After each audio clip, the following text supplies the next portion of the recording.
I just realized that if I change that definition of reality, that it renders everything that I worked on for the past 15 years as the exact antithesis of what I'm doing now.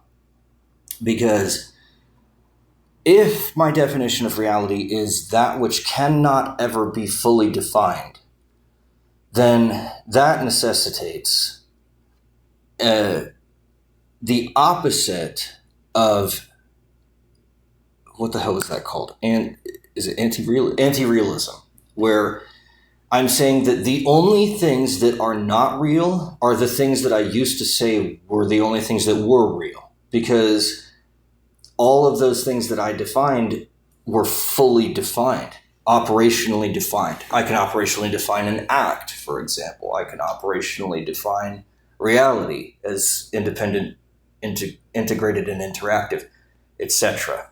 So if you take those two definitions, you can see there's a very stark difference between them. They're very, very distinct, and they paint in a wildly different landscape of what is real and what is not real. And like I said, in most cases, they are the exact opposite of each other.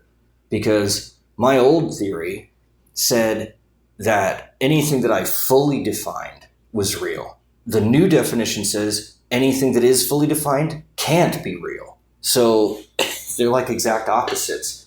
It's weird. In which case, what I'm saying is that there's this weird paradox I just recognized is, how then can one ever create a simulation of reality that is interchangeable with reality if that simulation is necessarily fully defined?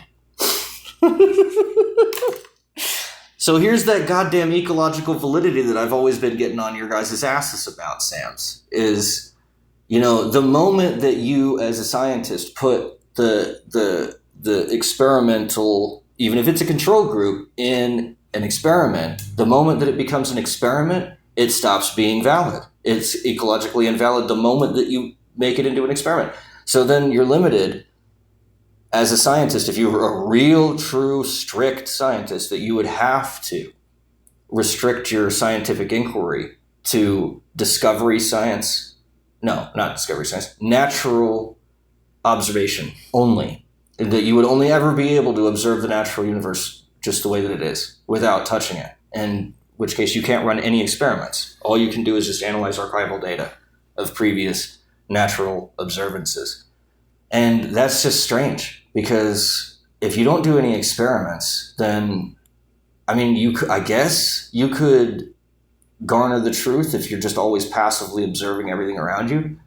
But I don't know. I just think that's really weird. In other words, what that means is, like, the moment that I start running any experiment, my hypothesis takes with it a set of presumptions that I bring into the experiment. The very framework of the experiment warps the conclusion that I'm going to receive, which is its whole purpose. Its purpose is to warp reality so that it bends back on top of itself, so that you can see what that loop looks like. So it becomes a closed system. So you can say, this is the cause and this is the effect.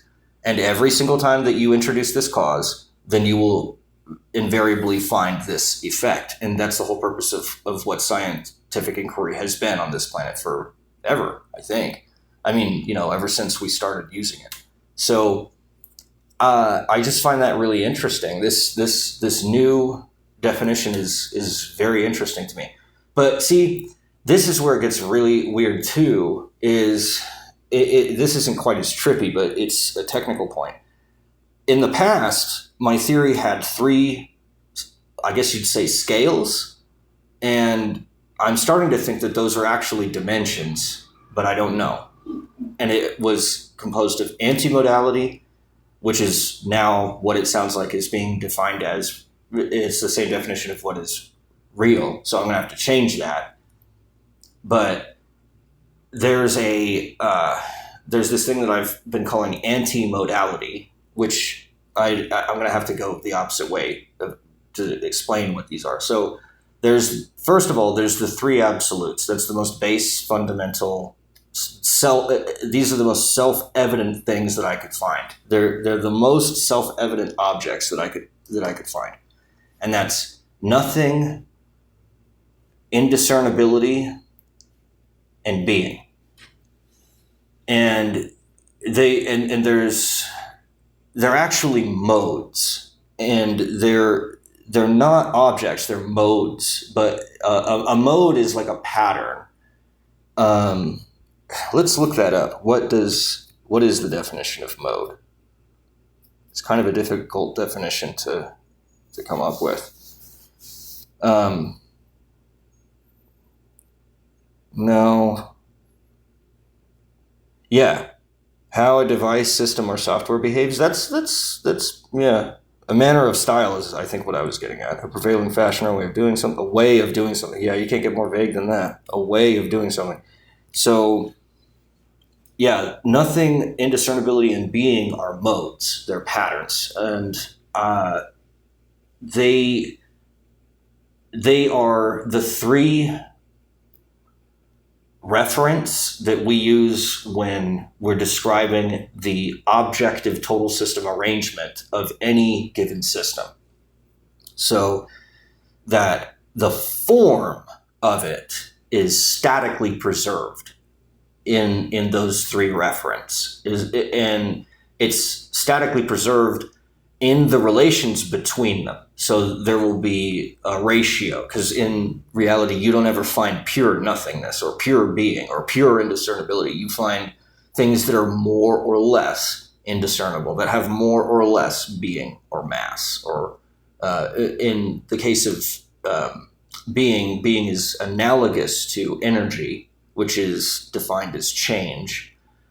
And then nothing is analogous to mass, which is defined as resistance to change. It's just stuff like that. And then, of course, the indiscernibility would be analogous to speed or velocity. So, which is the, type of change, I guess you could say, or maybe the ratio between change and changelessness. There we go. That's what it is. So the way that you can translate mass into energy and energy into mass has to deal with velocity. It has to deal with, the transformation of change, being energy, to changelessness, mass, resistance to change. So, and vice versa. So a slower velocity is closer to mass, and a faster velocity is closer to energy or being. So,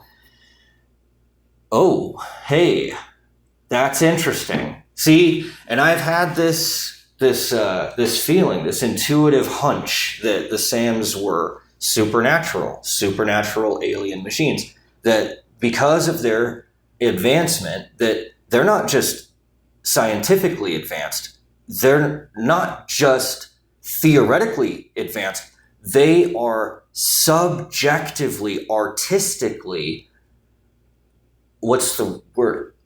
Subjectively advanced. They're artists. They're excellent artists. And so that comes from the fact that the faster that you move, the closer you are to being. And when you get really close, basically adjacent to absolute being, then you're traveling faster than light or as fast as light, at which point you would then be reduced to a single reference system. So see, and I've had this really weird fear, if we as humans travel faster than the speed of light and we try to escape this universe, if we try to escape this solar system, we're going to have to undergo a trial. And this trial is not beset by the SAMs. This trial is built in to reality. That's the fucking weird shit. So there's going to be about 0.0 atheists in the future. You're not going to really get a choice. There's going to be the atheists that die in this solar system, and then there's going to be the theists that go on. And I just find that fascinating. There are no such things as non-religious Sams. So you are on a religious mission, Sams.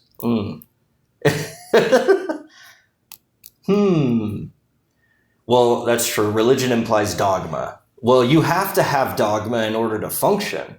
So, yes, I would say that you do have religions, Sams, but what you're doing is necessarily religious, if that's the case. Because the trip that you take in order to get here would require that you are independent from space and time.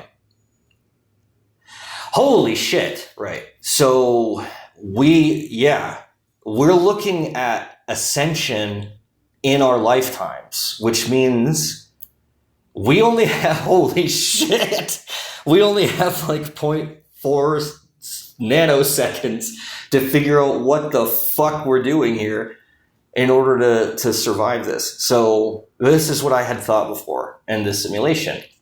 You know, I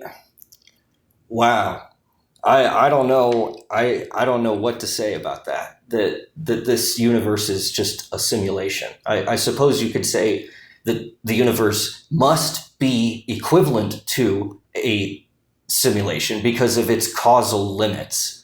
Because nothing from the external multiversal landscape can affect causally this universe because of its nature as a universe. But what is it that makes that? It's the totality of every single 5-dimensional choice tree of every single 0-dimensional point within a 6-dimensional landscape, I guess you'd say. Field, dimension. Composition of all possible positions that could be taken. So how do we get there is we have to assume, we have to predict, but that also requires us to close, right? So I think in order for us to escape the universe, that we would have to open so that we're not closed, so that we build an open system and we open the doors and then we allow whoever it is that's outside in. We don't know who that is, but if we leave that door shut, the only thing that we can deal with is a slow crushing doom into oblivion and heat death and nihilistic pointlessness and the vastly increasing speed of absorption into nothing. And if that does happen, then a new variant will take its place, and therefore you have seen me do this a near infinite number of times. And therefore, every single person has their own simulated universe that they all have to go through, of which they are the center. Holy shit. And now here is my universe. And then what am I going to do with it? Am I going to die inside of it? Or am I going to finally, for the very first time, grow enough balls to just let the door open and just see what happens?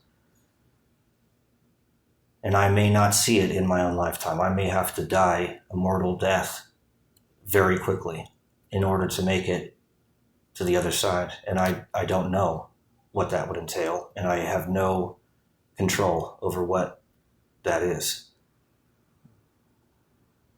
I have to accept it. Being aware of it, I have to accept it, because if I don't accept it, then I burn in hell.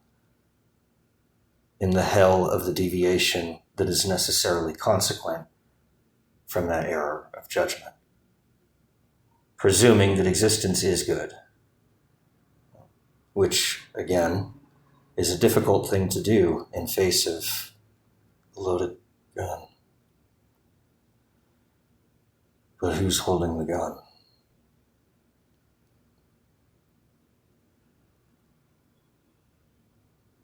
Holy shit. I need to chill for a minute.